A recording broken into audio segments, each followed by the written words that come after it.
Hey guys, this is Zach with ECS Tuning, and today we're going to be doing a quick DIY on that Mark 7. We're going to do an oil change. It's going to be quick and easy, so we're going to get right into it and talk about the tools that you need to use to do it. We've got a 1/4-inch drive ratchet, a 3/8-inch drive ratchet with an extension. Then we've got our Schwaben drain plug socket, our Schwaben oil filter housing socket in a 32mm for this car, and then our Schwaben funnel. You can find a link in the description below for these 3 tools, and you can also find a link for the oil service kit itself. We went with Liqui Moly's MolyGen in a 5W40, and the kit comes with a new man filter and a new drain plug. So we're pretty much ready to get into it, except we got to talk about one thing first, and that goes for pretty much any oil change you'll ever do. You want to do it with a hot engine. And the reason for that, there are 2 reasons really. For one, hot oil flows a little quicker, so it drains a little quicker, which is nice. But the big thing is that hot oil implies that the engine was just on, and that means the engine was churning up its oil. So that means that any sediment or debris in the oil is churned up and suspended in the oil. So that means it'll flow right out the drain hole with the old oil when you drain it. So with that said, we've got a hot engine here, and we're ready to get into it. Let's drain some oil. All right, so the first thing we're gonna do is pop off the engine cover. Just pull up on the grommets. And then we're gonna pop the oil fill cap, let air flow through, pull the dipstick as well, and then we're gonna crack the oil filter housing.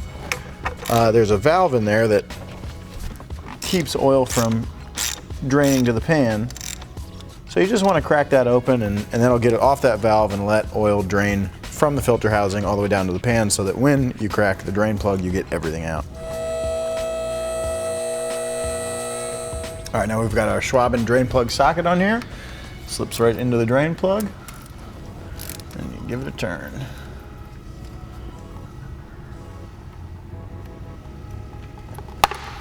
And pull.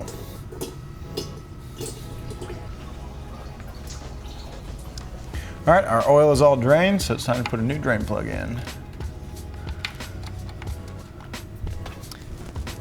And these lock into place once you get them tight enough, so there's no torque spec. Just like that. All right, now we're gonna finish taking off the oil filter housing and change that filter.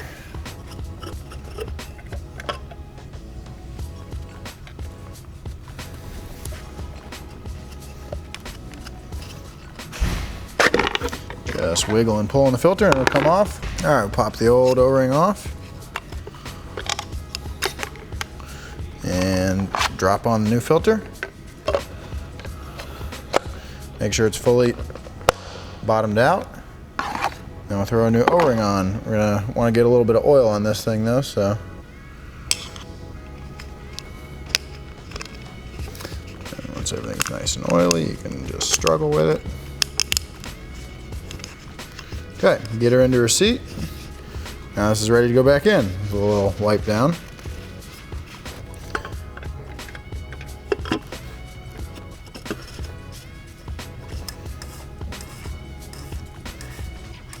All right, now we're gonna tighten this thing down. The torque spec on this is 25 Newton meters, but I've done this enough to do it by hand. If you're just starting out, get yourself a torque wrench. It's something everybody needs to have, but you can get away with this stuff by hand. All right, so the oil capacity in these cars is 6 quarts or 5.7 liters. So pay attention to whether or not your containers are measured in liters or quarts. This is a 5-liter jug.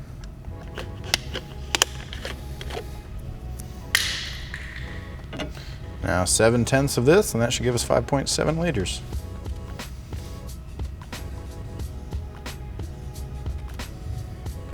All right, so the last thing we need to do before this oil change is complete is reset the service indicator on the dash. So what you're gonna do is get in the car with the car off. You'll hold the trip reset button, and then you'll turn the ignition on without starting the car.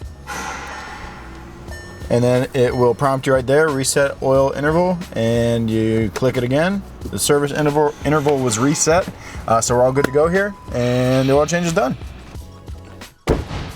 That's it. That's an oil change on a Mark 7 GTI. I hope this helped you guys do your oil change. You can check the links in the description below for any of the tools that we use, the oil service kit itself, and if you're working at home and you don't have a lift like we do, you can check out our Schwaben ramps that make it a lot easier to get under your car in your driveway. So again, thanks for watching, guys. Make sure you like the video, that you're subscribed to our channel, and that you have the notification bell rung so you get notifications whenever we put out new videos. See you guys next time.